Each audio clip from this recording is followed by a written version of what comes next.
just going to show you a trap I've done, and what I'll do, I'll be realistic and I'll come back later tonight and we'll have a look.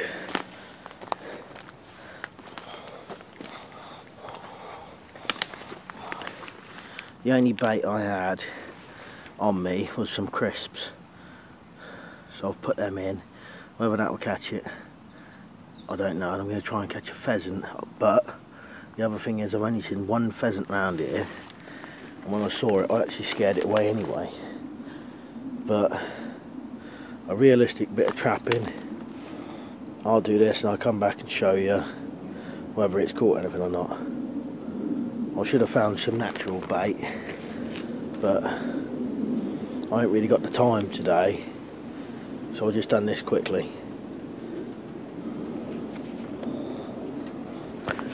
My favourite kind of trap trigger, the trigger what they use on an Arapuca bird trap. It's just one notch and a stick flattened, and the rest is just sticks balanced. You knock that down and then the cage comes down. I'll come back later and we'll see if we caught anything.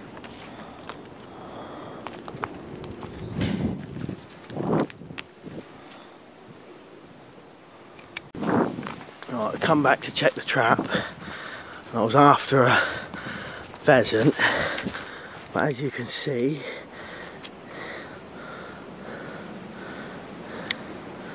I've got myself a squirrel. Not the target species, but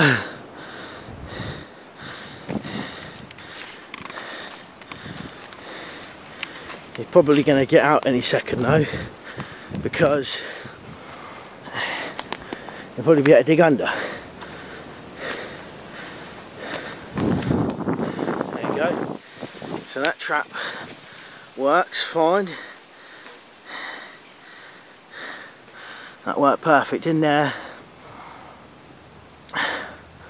Oh gosh, got to get my breath a bit. In there was crisps and chocolate covered raisins with the Arapuca bird trap trigger. Problem is he's not going to be in here long, like I said, because with this kind of I wasn't intending to catch a squirrel. I was actually intending on catching a pheasant. So he'll probably get out of here in no time by digging under.